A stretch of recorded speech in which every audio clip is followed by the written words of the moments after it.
This is an unofficial, fan-made audiobook. All original stories are owned by Wizards of the Coast.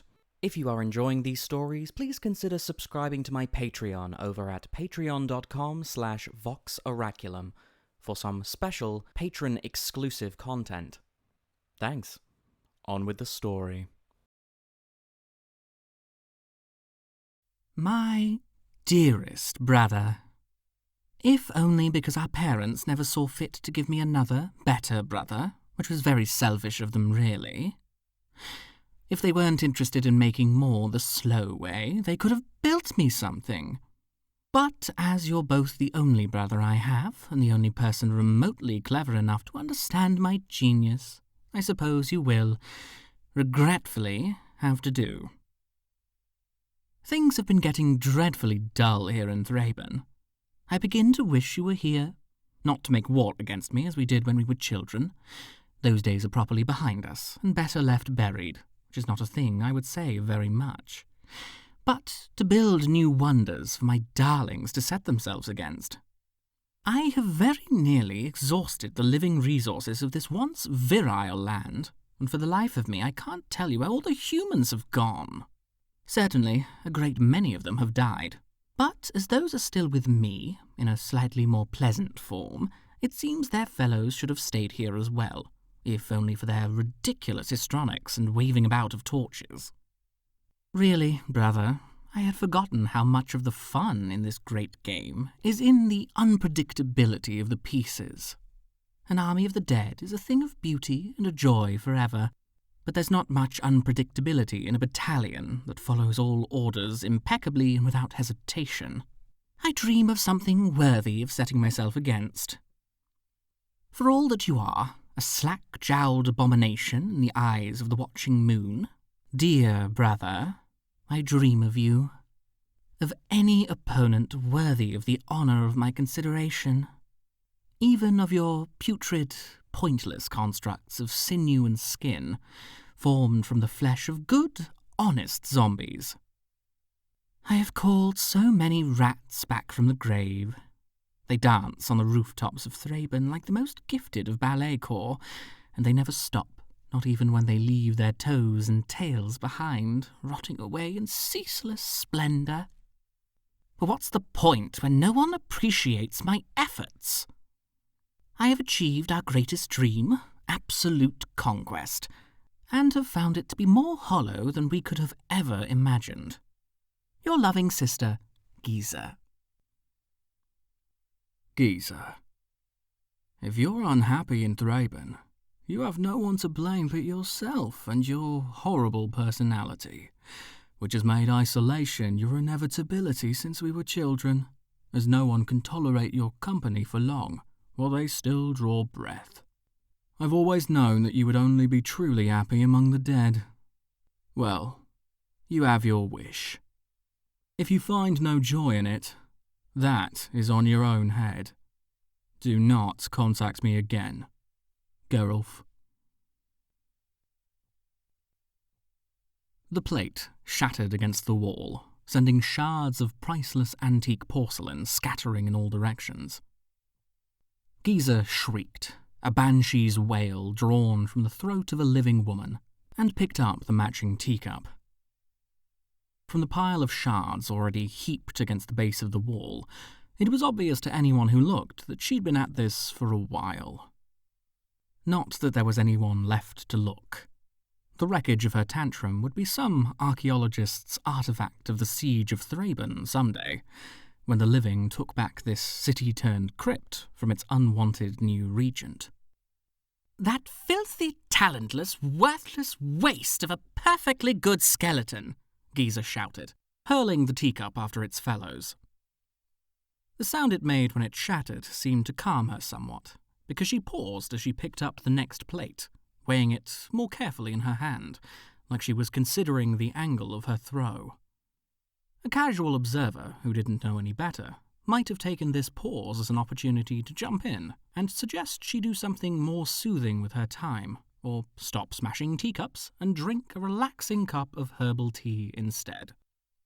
Sadly, everyone left in what had been the main cathedral of Thraben, save for Giza herself, was beyond such suggestions, being quite unmistakably dead.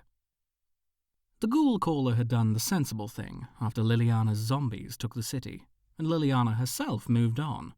She had secured it. That meant eliminating as much of the remaining living population as she possibly could, since the living were notoriously self-interested and tended to object to being chewed on. Having no interest in being overthrown, imprisoned, or worse, watching her beloved dead put back into the ground before she was done with them, Giza had taken care of the threat. But the threat was also the source of raw materials with which to expand her army. And not being, a stitcher like her blighted brother, may he be consumed by boils and burdens of the living flesh until he surrendered himself to the merciful embrace of death itself. She couldn't put her creatures back together once they reached a certain level of damage. Their flesh rotted much more slowly than it would have done in the ground, without her borrowed vitality to sustain it, but it still rotted. Limbs dropped away, jaws loosened, teeth left their sockets. She could hold the city for now, while her legion was strong and her rule unquestioned. She couldn't hold it forever. Empress of the Empty Grave and unchallenged Queen of Thraben, Giza collapsed into the plush chair that served as her throne, dropped her chin onto her knuckles, and sulked. Outside the walls of Thraben, on the long, empty road between it and the last human-held city in Giza's tenuous domain, now a smouldering husk occupied by the slowly gathering geists of the doomed and the dead, left to burn when they refused to rise, an army marched. It marched without hunger or exhaustion, without pause for rest. When a marcher fell, they were left in the mud, ground to paste beneath the feet of their fellows. Not a single one objected or complained. Those weaknesses were behind them now.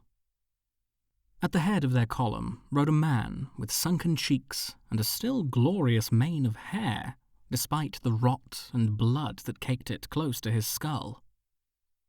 His steed was a once mighty warhorse, whose hide had been mostly peeled away by decay, leaving it a walking sculpture of muscle and bone. Every step flexed its flanks and caused flecks to drop away, wearing it down stride by stride. It carried its rider onward, single-minded in death as nothing living could ever be, and that rider scanned the horizon, axe in hand, watching for signs of movement near the walls of Thraben. He could feel her, even now, calling, endlessly calling.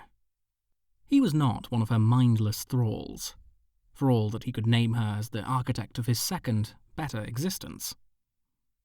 He would have died a satiated man, happy with the story of his life, with the woman he had wooed and the works he had done, had she not spurned him so unfairly. He and Giza were meant to be together. What truer proof could there be than the fact that when he died, he rose to the mere memory of her call, still the man he was in life, still hale and handsome and ready to woo, ready to be wooed in return?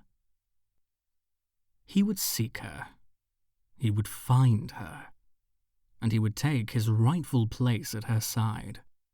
Wilhelt the breathtaking and Giza the glorious, figures worthy of the legend that would surely grow up around them, burying its roots into the fertile soil of their love. Before his own death and return, he would have said ghouls had no souls remaining, that whatever animated them was beyond human feeling. And true, they had always seemed unfeeling when he walked among the living, when they were monsters to stalk the night and terrorize the innocent. But now, he knew the truth. Now that he walked on the other side of the grave, he had finally seen the beautiful complexity that slumbered within the unbeating hearts of the dead. Every day, when his army took shelter from the worst of the sun, the smell of sun-baked decay was never going to win any prizes. he would close his eyes and dream his dead man's dreams of Giza. Giza, his purpose. Giza, his love. Giza, who would be his queen as soon as she accepted that his love was true and his suit sincere. At the head of his column of the dead, Wilhelt marched on Thraben, and silence followed, unbroken by the screams of men or the calls of carrion birds. Where his army marched, none were left to live. Dear Meat Mangler, I know you are my inferior. I never guessed you could be so cruel. I played your stupid games. I followed your endless, pointless, insufferable rules. I was the best of sisters, the very best of all possible sisters, far finer than you deserved. And now you would abandon me to boredom and the dust. You cannot even send something horrible and pointless cobbled together from a dozen beastly birds to give me something to do with my time. I mourn and moulder here, dear brother, and at times I even wish the people of Thraben, the ones who survived, weaklings and cowards that they were, to run so before that arrogant girlfriend of yours, Liliana, would take up torches and swords and march against me as they might have done in the days of old. But alas, I know where the people of Thraben are located, and they are all here with me already, all sworn to my service.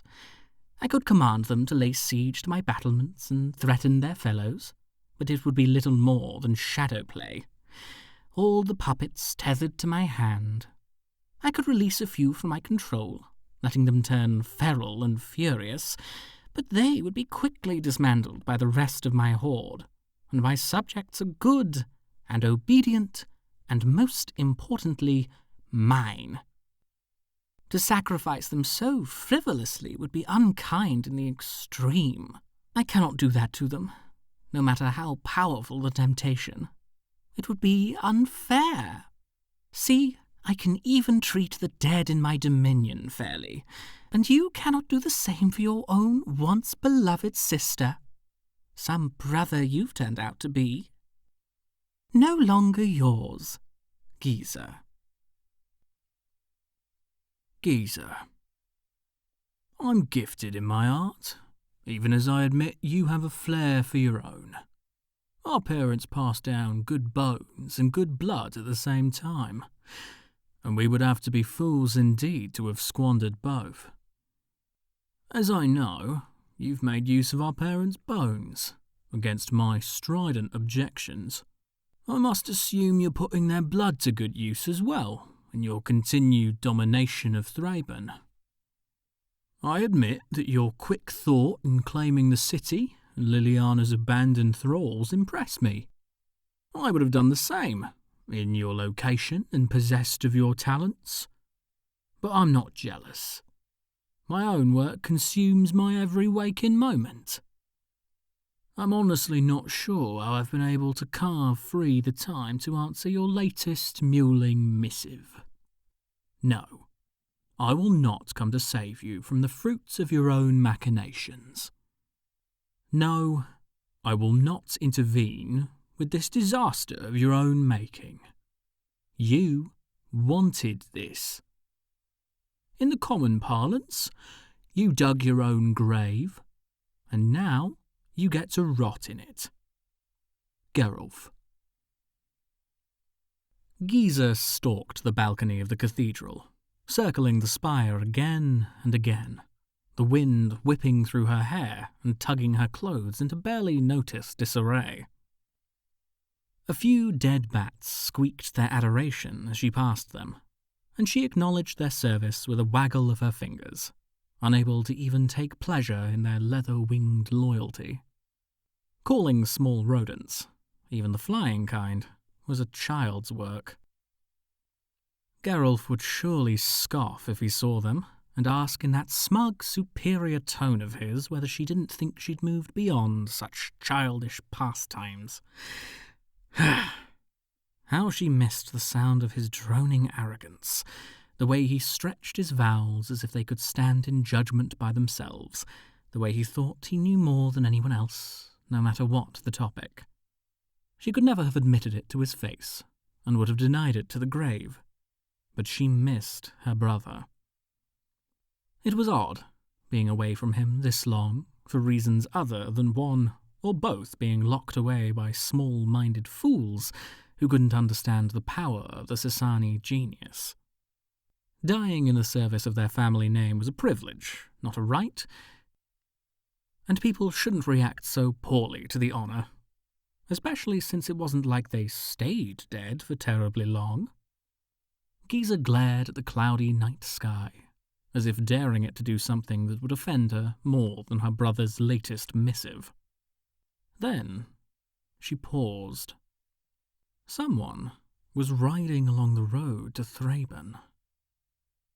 No one had come riding along that road in months. It had been quite abandoned since Liliana's dead, now Giza's dead, had taken the city, and none living dared its boundaries. But now, someone was coming, light glinting off the weapon in their hand, and what looked like a full legion of men marched behind them. Giza squinted at the shapes moving along the road. No, not men. They moved as one, oddly organized, but without the smoothness of the living. Their feet rose and fell in the herky-jerky rhythm of the dead. These were risen men, and that meant the figure at their head must be their ghoulcaller. Her eyes narrowed. No one was going to claim her territory. No one was even going to challenge her for it. And it was something to do, which was delightful all beyond words.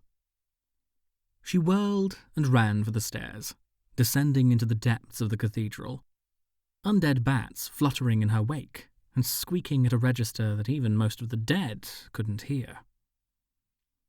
Wilhelt reached the gates of Thraben, closed and rusted, unattended by human hands for far longer than they should have been, and found Giza already waiting there, her glorious hair unbound, her fine gown torn into the most artful and elegant of tatters. She must have done it to celebrate his arrival, for why would she have made herself so beautiful for any lesser man? "Beautiful Giza!" he yelled, and his voice was still clear and strong, despite the darkness of the grave. Surely that alone would tell her he was no ordinary ghoul. How many of the risen could speak so clearly, could remember the name of the woman they had loved in life? None among his company could manage such a feat. "At long last your loneliness is at an end, for I have come to join you." Giza looked at him, those perfect lips curving into a slow smile, that perfect brow wrinkling in what seemed for all the world to be confusion. Finally, tilting her head to the side, she asked, "Do I know you?" Wilhelt stared at her. "Of course you do," he replied. "I am Wilhelt the Breathtaking, and I have come to take your breath away." "I'm still using my breath," said Giza. Wilhelt's stare became a scowl. "We met in the wood. It was a glorious day, made all the more so by the combined radiance of our presence." "Oh," said Giza in sudden recognition. "Wilham, I do remember you. You were that pretty woodsman I met when I was searching that ancient barrow for new friends. You were less interesting than any of the dead things I'd found, and I left you to your trees. I have no real room for vanity in my life, not with Geralt so consumed by the need to swoon over his own genius." When he didn't move, she raised one hand and waved languidly, like that might be enough to hurry him along. It didn't. He gaped at her, dead eyes disbelieving. I came all this way.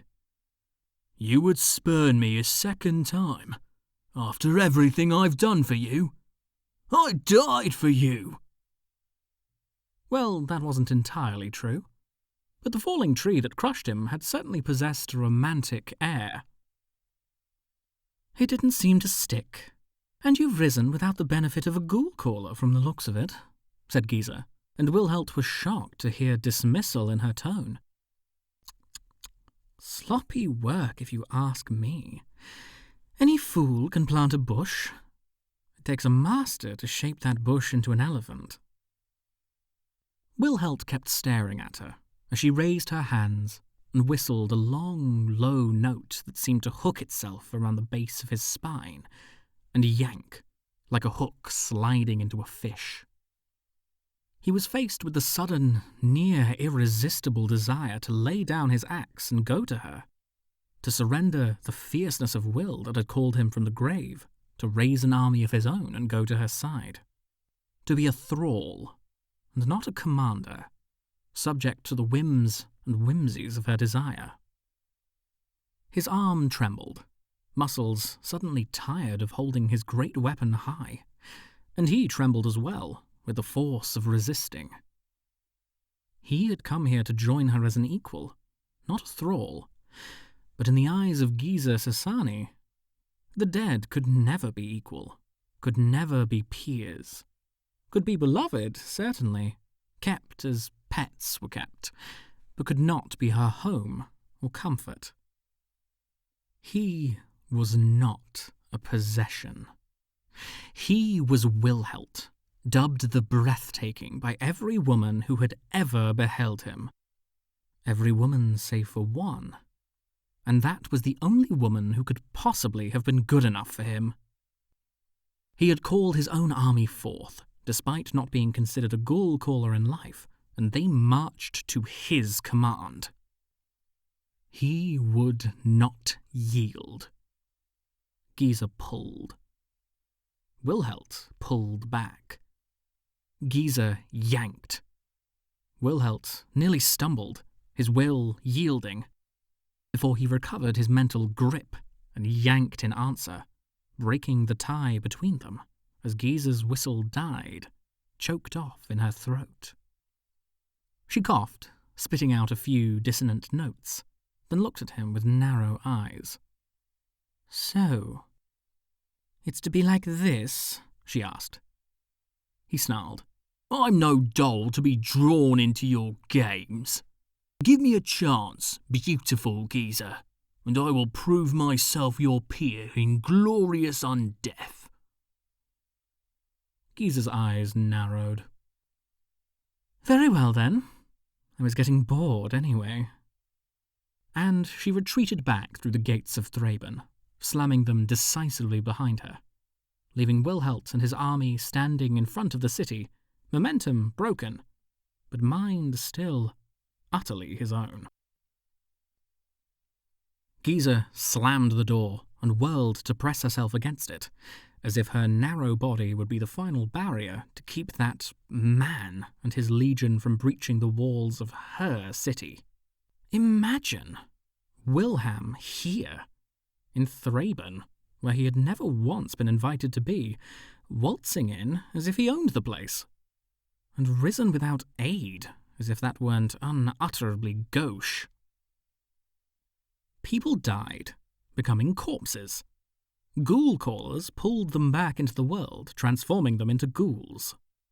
Or butchers like her brother used science to imbue them with a hideous, dishonest parody of life, as if electricity and chemical connections could ever replace good old-fashioned necromancy.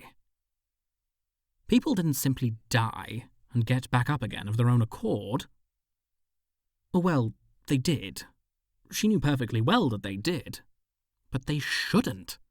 It was inappropriate. It was unnecessary. It was untidy. Yes, that's the word she wanted. Untidy, but welcome all the same. because it was something to do. Geralt might think he was the only opponent she could have, but she knew better, and this Wilham had managed something unlikely and annoying enough that he might well present a decent challenge. There was nothing like the opportunity to test herself and her beloved toys against an opposing force. Oh, she had been waiting for something like this day. When something clanged against the outside of the door, Giza straightened, whistled her subjects back to her, and ran. Not that she was afraid of the dead man. Oh, no, not in the least. But he was in all his strength on the road before her city, while she was attended only by the few who had been close enough to join her without notice. If he came in all his strength, he would meet with her in all her glory, and they would see who was the superior in the dance of undeath. He would learn, as all others had learned before him, that those who underestimated Giza Sasani did so at their peril. They rarely did anything else after that, unless she asked them to. The hooves of Wilhelt's stallion battered against the rusted doors of Thraben with deep, ringing echoes as Wilhelt urged the beast on, until the door crumbled between one blow and the next, and the city lay open before them. Wilhelt urged his troops through the opening, choosing, wisely, to ride at the centre of the formation rather than up at the front. They needed him to direct them, and he couldn't do that if he couldn't see where he was going. Yes, that was absolutely the reason, and not the vague fear of what an angry ghoulcaller could do when cornered in her own lair. He urged his army forward, and they, having no will of their own, went. He rode well shrouded in the decaying bodies of his fellows, and didn't notice the sky above him begin to darken. They passed under a stonework bridge, and when they rode back out the other side, the sky stayed shadow dark above them. Wilhelt glanced up. The swirling veil of bats and ravens, crows and vultures, opened rotting mouths, shrieked with rotting throats, and descended. Only the most powerful ghoul-callers can whistle the beasts from their burrows, call them out of their nests. But those who can tend to have a remarkable fondness for the swarm, the nest of rats or flock of bats that has fallen into their hands. Giza, given the population of the city to bend to her designs, was no different. Undead, rotting birds dropped from the sky to lash their talons at Wilhelt and his men. Fruitlessly, they swatted their attackers away as Wilhelt shielded his face with his arms before roaring with fury and swinging his axe in a great arc, sundered birds falling like rain. He swung again and again, and laughed as his subjects began plucking flying things out of the air and ripping them in two. And he rode on. They passed out of the city entrance, and onto the broad avenue that had once marked the small but bustling shopping district. The stores stood empty, doors ajar, windows dark. Wilhelt urged his men onward. They were halfway down the avenue when the dead surged out of the buildings to either side, hands raised, ready to catch and tear and kill. "Giza!"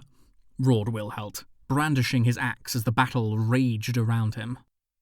His horse reared and struck, driving sharp bony hooves through brittle skulls. "You don't have to shout," said an irritated voice from the walkway above.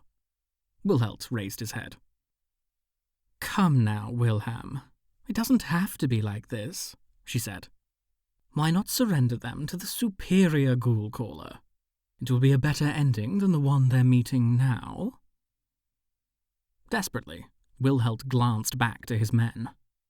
They were fighting valiantly, but while he had an army, Giza had a population. For every one his men destroyed, 3 more rushed in to take its place, still pouring endlessly from the broken stores. If this continued, they would lose. He turned back to Giza. No, he snarled. I will prove to you that we can be more than toys. But here you are playing with your little soldiers, Giza sighed. Very well. Farewell, Wilhelt. Then she flounced away down the walk, not looking back, as her soldiers surged forward. She was still beautiful. Wilhelt watched her go, wistful as he'd ever been, as Giza's dead struggled with his own line in a listless, brutal slugging match. They couldn't hope to win. He understood that now. But perhaps a triumph of arms, and legs and severed heads, wasn't the only way to Giza's heart. Wilhelt reached under his breastplate and pulled out the letter he had carried next to his own unbeating heart since his resurrection.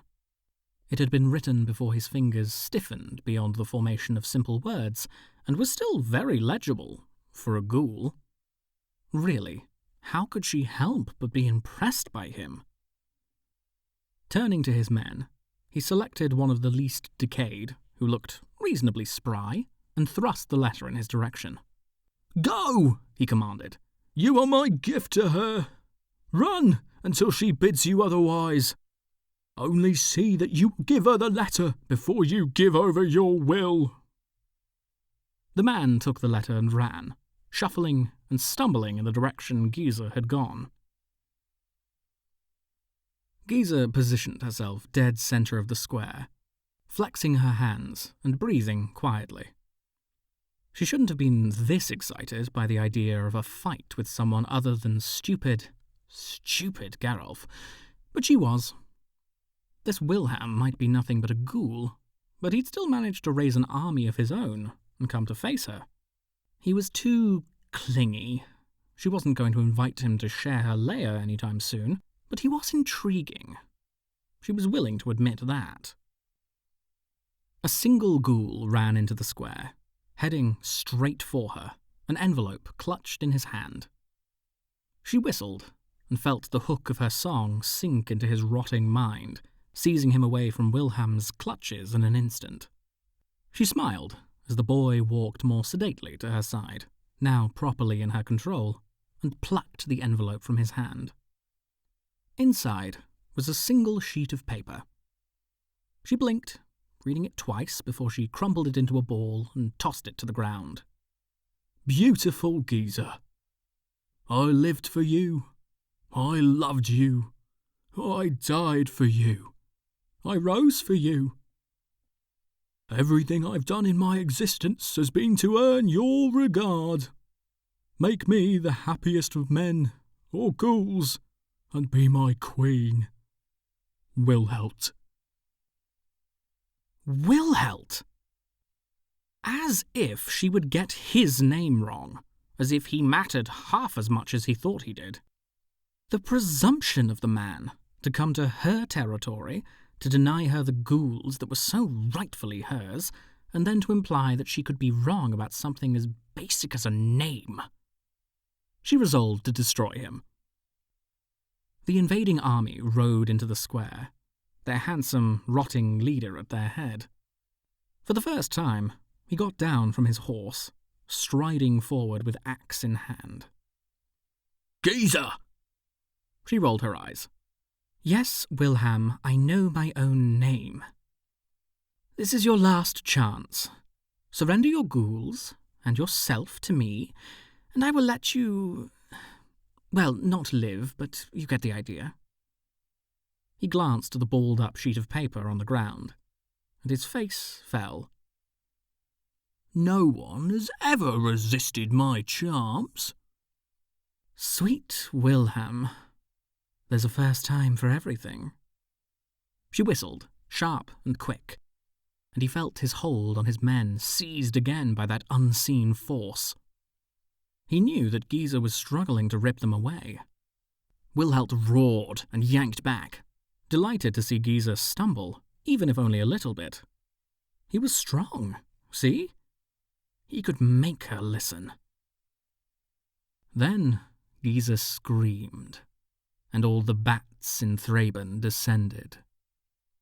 It didn't seem possible that something as small as a bat could possess so many razor-sharp teeth or attack with such ferocity. For every one Wilhelt or his men slapped out of the air, 4 more surged forward, shrieking tinny shrieks and ripping at any exposed flesh.